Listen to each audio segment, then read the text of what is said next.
What's up YouTube, it's Sam. So I know that Dave Ramsey has a huge following, and for good reason. I mean, he's helping literally thousands of people every day either get out of debt or stay out of debt. Now, something about Dave that I don't necessarily agree with is his thoughts on credit cards. So he thinks that there is zero time in which you should be using a credit card. Now, it makes sense for Dave to take a stance like this. He needs to be very black and white because this is his audience that he's attending to. His audience is there looking at ways to maintain their debt-free status so they can have that I'm debt-free roar. So Dave recommends that you buy everything in cash. Whereas I would think that you would want to buy everything with credit, and that's what I do. I make every single purchase with a credit card. Yes, sir, you'll need a major credit card upon check-in. Credit card, you got it. $100, credit card. $3,000, credit card. $1, credit card. I will use it for everything. And today I'm going to go over a list of all the reasons why that's so. First reason, they build a credit history. So what your credit history does is it gives you a better chance at getting a loan if you ever need to borrow money in the future. Say that you're trying to borrow money to buy a house. Without a credit history, this is going to be terribly difficult for you to do. So the longer that you use credit cards and the more often that you use them, the more credit that you'll have, and it will be easier for you to get a loan. The important thing here is that you want to make sure that you use a credit card like it is cash. Meaning that you don't buy anything, I mean anything that you can't afford. So what you're gonna do is you're gonna make sure that you pay off your monthly balance at the end of every single month. You never want to hold a balance on a credit card or you're gonna be paying an APR, which tends to be around 15% across the market.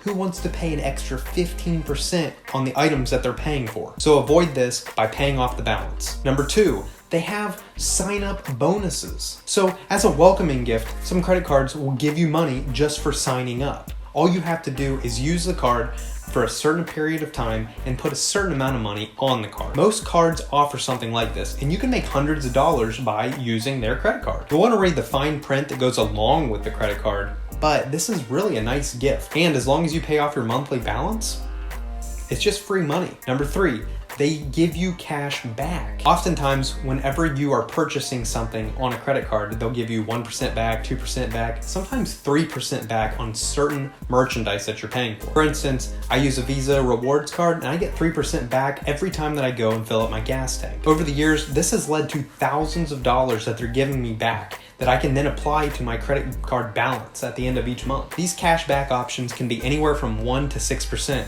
so you're definitely going to want to shop around and try to figure out what the best card is for you. Number four, they offer reward programs. So this isn't the same for every credit card.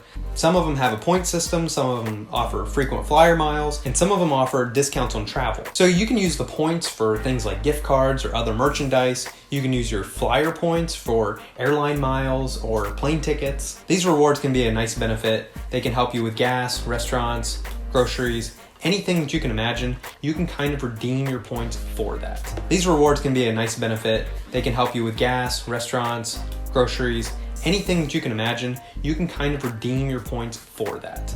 Number five is they can actually help you budget because they track your spending. So if you want to have a better budget and keep track of your expenses, you could put everything on a credit card and then you have a monthly statement and you can go through and categorize everything that you're paying for. This gives you a great idea as to where your money is, what habits you have with what you're spending, and then you can make adjustments going forward. This benefit also is very helpful during tax season.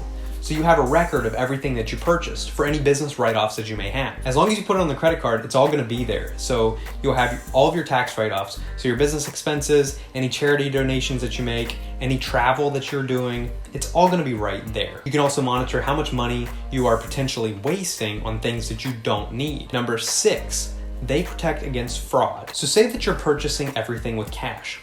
That's great. However, if you lose that cash, like you can file a police report, but odds are you're not going to get that money back. Now, say that your credit card gets lost or stolen, and someone starts making purchases on that. So you can call up the credit card company and have them cancel your credit card. That way, the thief can't do anything with it.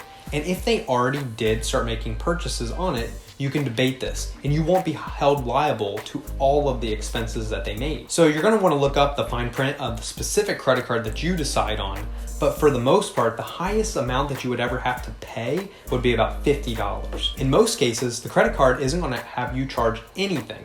So you lost your card, someone made a bunch of expenses on it, and you don't pay any fees at all. Now, some people argue that a debit card is a great option. However, a debit card has direct access to your bank account.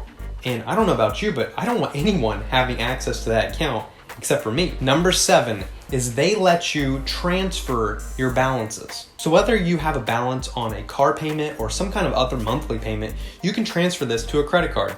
You can also transfer one credit card to another. You still have to pay what you owe, but it's nice that you're going to be able to switch to a different card if needed. Say that one card has a much better deal and they're going to give you more cash back or they're going to give you more rewards. You're going to want to switch your balance over to that new card, and they're going to let you do this. Number 8 is they come with purchase protection. So consumer protection is a huge perk of most credit cards. So if you purchase something and it turns out that it's damaged, you can go ahead and return that item and your credit card will never be charged. Credit cards can offer extended warranties as well on specific products that you may buy. This includes electronics, furniture, any type of bigger purchase that you're going to want a warranty on. It actually comes with it. In many cases, credit cards can double what your manufacturers have as a warranty. So you're going to want to make sure that you keep your receipts. Number 9 is that they have built-in grace periods. Essentially, what a credit card does is it gives you 30 days to come up with the money to pay for whatever you're paying for. Again, I recommend not making any purchases until you already have the money. However, a credit card is going to give you a 30-day loan if you don't. Just make sure that you have the money. So unlike a debit card, credit card doesn't require that you have the funds available.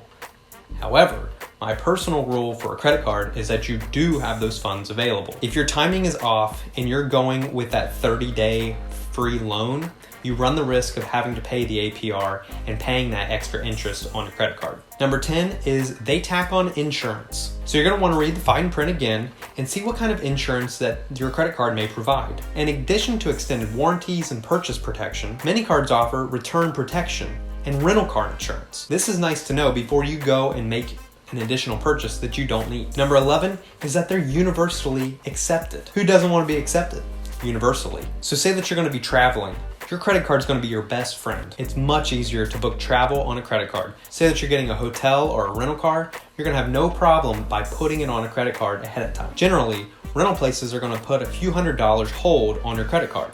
And this is going to be very irritating with the debit card because the money actually leaves your account. Credit card, it's just sitting there as a balance and then it's removed. Credit cards are also much more accepted than debit cards worldwide. So the next time you're thinking about going to a foreign country, use the exchange rates on your credit card rather than exchanging cash. Number 12 is that they have fewer fees. So credit cards don't come with an overdraft fee or a transaction fee that some debit cards do. So while some credit cards do require you to pay an annual fee, the perks that you get either in points or cash back are going to cancel that out. As long as you're paying off your credit card in full every single month, you won't pay any additional fees. So an intelligent credit card holder can save plenty of cash over the years. I highly recommend that you go through this list again, take some notes, do your own homework, and make sure that a credit card is right for you. If you have any questions or comments, definitely leave them down in the comments below. Like and subscribe, and I hope that you share this with some of your friends that follow Dave Ramsey to a T.